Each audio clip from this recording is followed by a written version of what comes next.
Channel पर मैं हूं आपके साथ शिप्रा सैनी।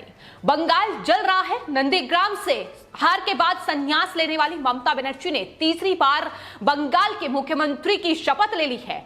आपको बता दें, शपथ दिलाने के बाद बंगाल में गवर्नर ने उन्हें याद दिलाया है कि आखिर राजधर्म क्या है। लेकिन इस बीच बीजेपी भी लगातार ममता बनर्जी के इस शपथ ग्रहण समारोह का विरोध कर रही है और हिंसा को लेकर भी लगातार उनका देश भर में जो धरना प्रदर्शन है वो जारी है। तो फिलहाल बंगाल लगातार जहां से भयावह तस्वीरें निकलकर सामने आ रही है, लगातार हिंसा का जो तांडव है वो बंगाल में जारी है। लेकिन इस बीच ममता बनर्जी ने तीसरी बार बंगाल की गद्दी पर वो बैठ गई हैं और अब यह हिंसा कब और कहां जाकर थमेगी ये कहना फिलहाल बेहद मुश्किल लग रहा है। लेकिन आपको बता दें, आज ममता बनर्जी ने शपथ जरूर ली है, लेकिन इस शपथ ग्रहण समारोह के बाद बंगाल के राज्यपाल जगदीप धनखड़ ने ममता बनर्जी को साफ और स्पष्ट शब्दों में ये कह दिया है कि दरअसल कानून व्यवस्था सुधरनी चाहिए।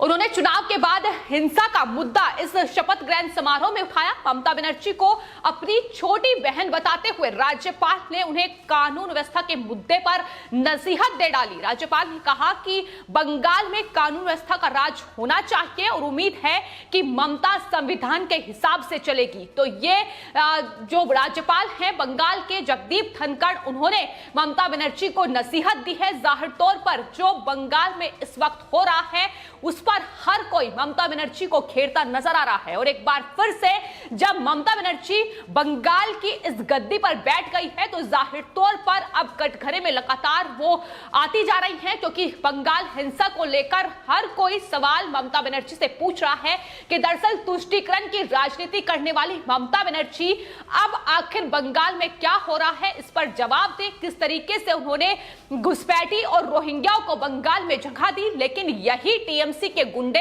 यही टीएमसी के लोग जिस तरीके से वहां तमाम हिंदुओं को निशाना बना रहे हैं, तमाम बीजेपी कार्यकर्ताओं को लगातार निशाना बनाया जा रहा है, उस पर ममता बनर्जी से जवाब मांगा जा रहा है। जो कानून व्यवस्था पूरी तरीके से बंगाल में ध्वस्त हो चुकी है, उसे आखिर कब ममता बनर्जी सुधारने का काम करेगी और कब इस हिंसा में जो गुंडे शामिल हैं उन पर एक्शन लिया जाएगा, ये लगातार सवाल उन पर दागे जा रहे हैं। लेकिन शपथ के साथ ही नसीहतें लगातार ममता बनर्जी को मिल चुकी हैं और राज्यपाल जगदीप धनखड़ ने साफ तौर पर यह कहा है कि इस हिंसा का अंत होना जरूरी है और ममता संविधान के हिसाब से काम करे।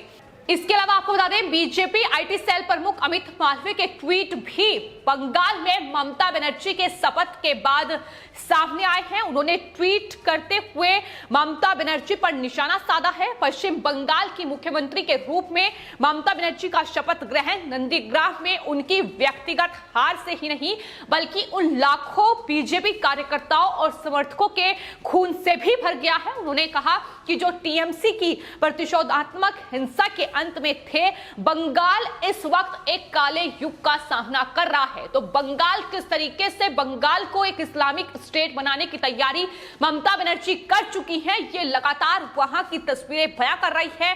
तमाम लोगों की हत्याएं वहां की जा रही है, महिलाओं के साथ बदसलूकी, उनके बलात्कार की खबरें पश्चिम बंगाल से सामने आ रही हैं।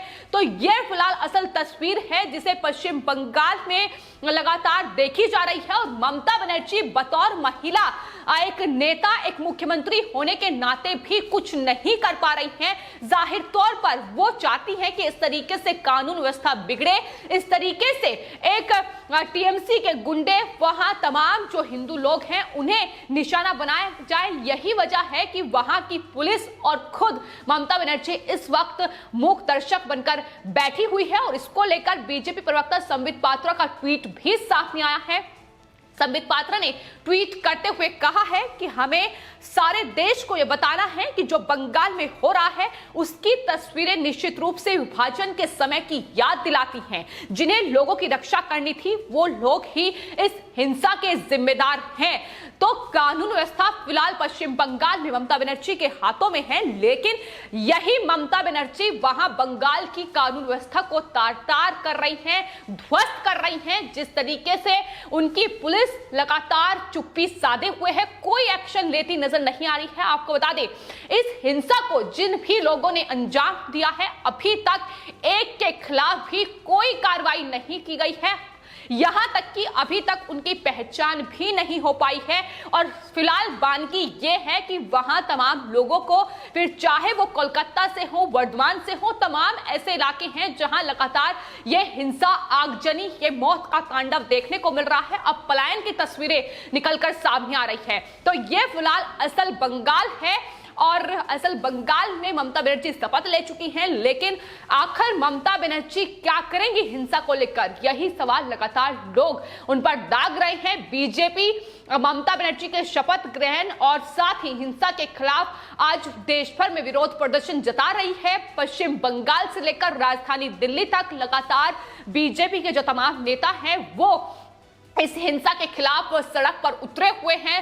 जाहिर तौर पर कोरोना की गाइडलाइंस का पालन करते हुए यह धरना प्रदर्शन उनका जारी है, लेकिन तमाम लोग बंगाल में राष्ट्रपति शासन की भी मांग कर चुके हैं। इसको लेकर सुप्रीम कोर्ट में याचिकाएं भी दायर हो चुकी हैं और सीबीआई जांच की मांग इस हिंसा की लगातार की जा रही है। फिलहाल आपको बता दें, प्रधानमंत्री नरेंद्र मोदी से लेकर गृह मंत्री अमित शाह बंगाल हिंसा को लेकर एक्शन में है, लेकिन बंगाल की तस्वीर जो है वो बदलती नजर नहीं आ रही है। नंदीग्राम से ममता बनर्जी हार चुकी हैं और उन्होंने कहा था कि अगर वो नंदीग्राम सीट से हार जाती हैं तो वो राजनीति से संन्यास ले लेगी, लेकिन असल तस्वीर यह है कि आज ममता बनर्जी ने शपथ ले ली है, मुख्यमंत्री की गद्दी पर वो बैठ गई हैं। तो ये ममता बनर्जी हैं जो लगातार झूठ की राजनीति ही पश्चिम बंगाल में करती नजर आई हैं और पिछले 10 सालों में जिस तरीके का शासन ममता बनर्जी की ओर से किया गया है, तुष्टीकरण, कटमनी, तमाम ऐसे मुद्दे रहे हैं जिसको लेकर पश्चिम बंगाल की जनता त्रस्त नजर आई है। लेकिन इस बीच महिलाओं को लेकर जिस तरीके से उन्होंने साधने की कोशिश की थी, उनकी सुरक्षा, उनके तमाम वादे उनसे किए गए थे, लेकिन जीत के बाद जो तांडव पश्चिम बंगाल में देखने को मिल रहा है, महिलाओं के साथ बदसलूकी की जो तस्वीरें पश्चिम बंगाल से निकलकर सामने आ रही है, वो जाहिर तौर पर बेहद भयावह है और रोंगटे खड़े करने वाली वो तस्वीरें हैं।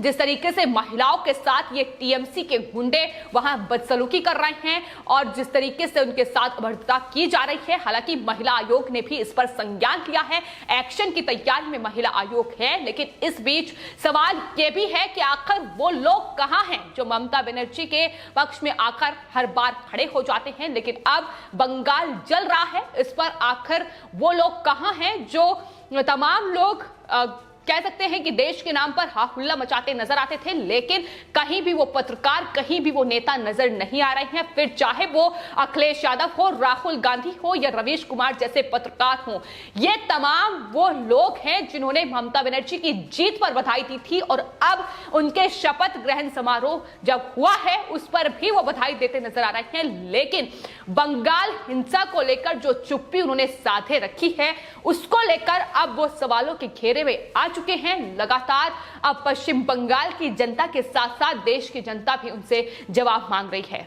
तो फिलहाल इस हिंसा को लेकर एक तरफ बीजेपी ममता बनर्जी पर हमलावर है, ममता बनर्जी से इस हिंसा का जवाब मांग रही है कि आखिर एक्शन क्यों नहीं लिया जा रहा है। वहीं दूसरी ओर लोगों का यह कहना है कि बंगाल में इस वक्त खून बह रहा है, क्या अब किसी को डर का माहौल और लोकतंत्र खतरे में नजर नहीं आ रहा है। यानी निशाना राहुल गांधी, अखिलेश यादव, प्रियंका गांधी वाड्रा, रवीश कुमार, राजदीप सरदेसाई जैसे पत्रकारों पर साधा जा रहा है जो लगातार डर के माहौल का जिक्र देश में करते हैं, लोकतंत्र खतरे में है, इसकी दुहाई राहुल गांधी की तरफ से दी जाती है। लेकिन बंगाल हिंसा को लेकर आखिर इतनी चुप्पी क्यों है, ये सवाल लगातार हर कोई पूछ रहा है। और फिलहाल जिस तरीके से ममता बनर्जी ने पश्चिम बंगाल में शपथ ली है, उसके बाद क्या विभाजन की यह तस्वीर है जो पश्चिम बंगाल से इस वक्त देखने को मिल रही है, क्योंकि जिस तरीके से वहां मुस्लिम तुष्टीकरण की राजनीति पश्चिम बंगाल में ममता बनर्जी की ओर से की गई है, जिस तरीके से वहां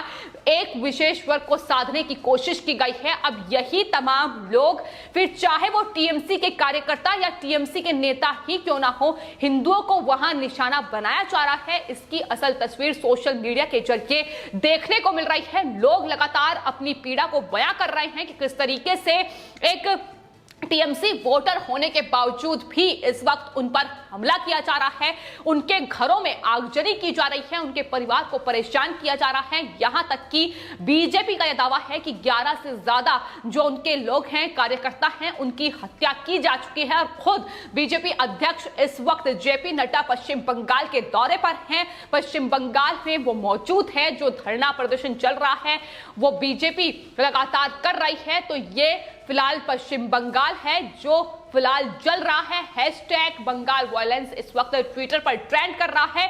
लोग ममता बनर्जी से सवाल पूछ रहे हैं, लेकिन ममता बनर्जी के पास जवाब नहीं है। जाहिर तौर पर यह जो पूरा नरसंहार इस वक्त पश्चिम बंगाल में चल रहा है, ये कहीं ना कहीं पश्चिम बंगाल में टीएमसी के इशारे और ममता बनर्जी के इशारे पर ही ये पूरा जो हिंसा है इस वक्त पश्चिम बंगाल में हो रही है। और यही वजह है कि पश्चिम बंगाल की पुलिस भी इस वक्त मूक दर्शक बनकर बैठी हुई है। आखिर राष्ट्रपति शासन और सुप्रीम कोर्ट में सीबीआई की जांच की मांग लगातार इस हिंसा को लेकर की जा रही है। फिलहाल सबसे बड़ा सवाल यही है कि ममता बनर्जी गद्दी पर बैठ गई है, लेकिन इस हिंसा का अंत कब होगा, कब कानून व्यवस्था में सुधार होगा, ये इस वक्त सबसे बड़ा सवाल पश्चिम बंगाल में बना हुआ है। फिलहाल आपकी इस पूरे मामले पर क्या राय है, हमें कमेंट बॉक्स में जरूर लिखें और चैनल को सब्सक्राइब करें। धन्यवाद।